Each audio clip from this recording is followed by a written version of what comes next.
ऊष्मा भाग 3।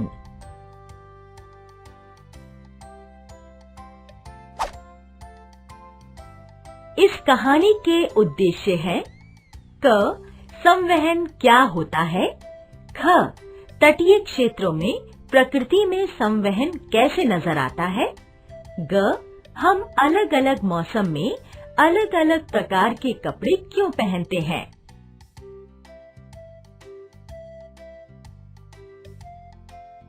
नमस्कार दोस्तों, कैसे हैं आप सब। मैं कुछ दिनों के लिए गोवा घूमने गई थी। गोवा महाराष्ट्र में एक सुंदर समुद्र तट है।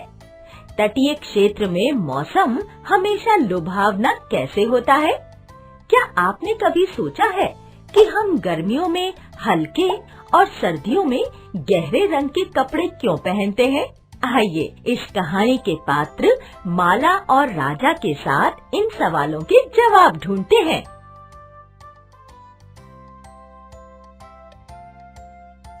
माँ, मुझे नहाने के लिए पानी चाहिए। क्या आप मेरे लिए पानी गर्म कर देंगी? हाँ राजा, कुछ देर रुको, पानी गर्म होने में थोड़ा समय लगेगा। अरे माँ, ये ज्वाला के पास वाला पानी जल्दी गर्म होता है ना? हाँ राजा। और फिर सारा पानी एक साथ गर्म हो जाता है। जैसा तुमने कहा कि ज्वाला के पास वाला पानी पहले गर्म होता है और वो ऊपर उठता है और आसपास का ठंडा जल उसकी जगह ले लेता है।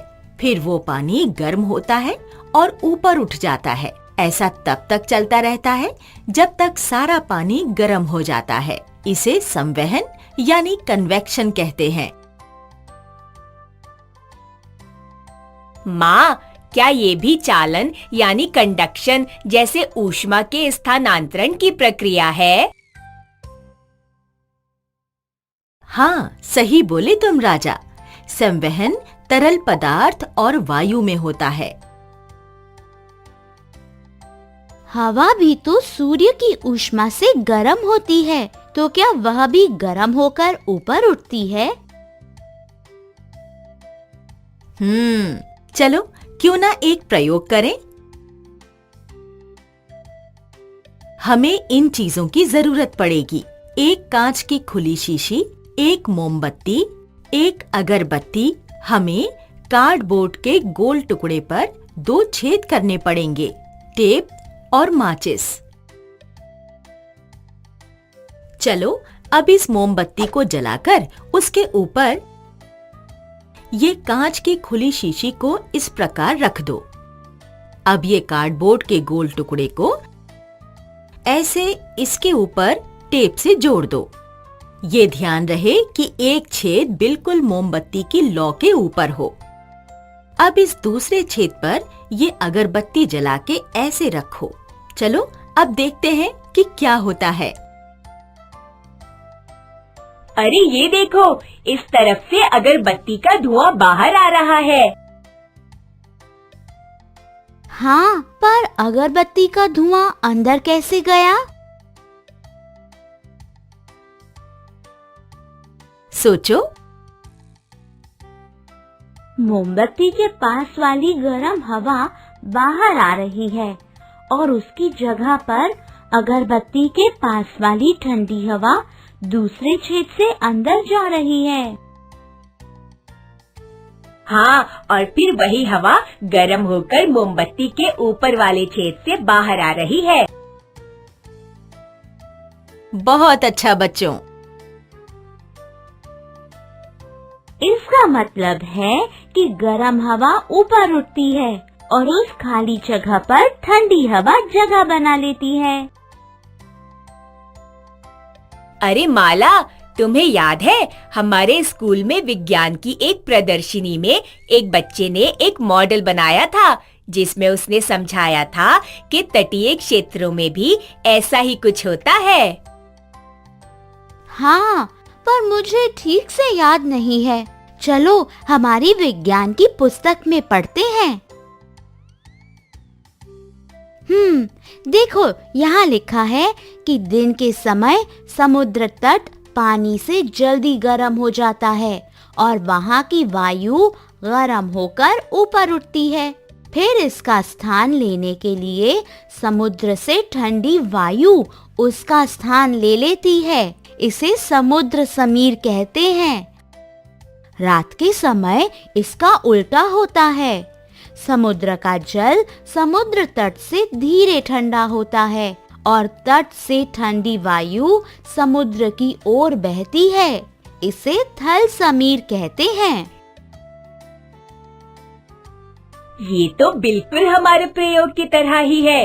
जैसे अगरबत्ती की तरफ से ठंडी वायु अंदर जाती है और गर्म वायु मोमबत्ती के छेद की तरफ से ऊपर आती है, वैसे ही समुद्र तट की वायु भी प्राकृतिक संवहन को दर्शाती है।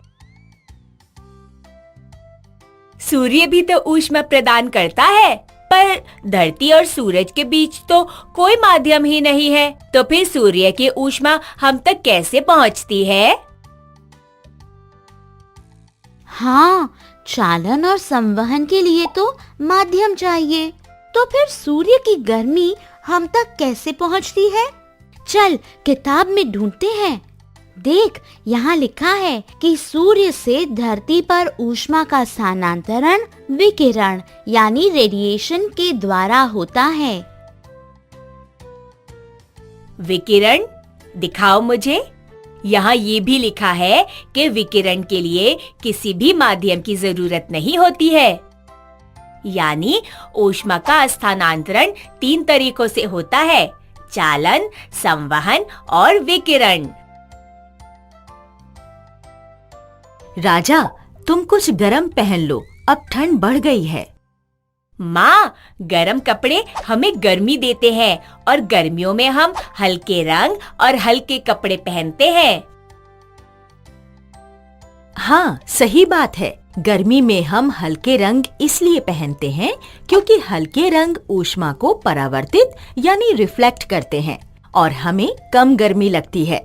पर गहरे रंग के कपड़े ऊष्मा को अवशोषित यानी अब्सॉर्ब करते हैं, इसीलिए हमें ठंड कम लगती है। अच्छा, तो मैं जल्दी से लाल रंग का स्वेटर पहन लेता हूँ। अरे, अब तो तुम्हारा नहाने का पानी भी ठंडा हो गया। चलो अब हम गृह कार्य कर लें, नहीं तो कल टीचर जी से डांट खानी पड़ेगी। तो दोस्तों, आपने समझा कि संवहन और विकिरण क्या होता है। हमने ये भी जाना कि तटीय क्षेत्रों में हमेशा सुहाना मौसम क्यों होता है। अब आप लोग जब कपड़े चुनने के लिए किसी रंग के बारे में सोचेंगे तो मौसम का जरूर ध्यान रखेंगे। जल्द मिलेंगे।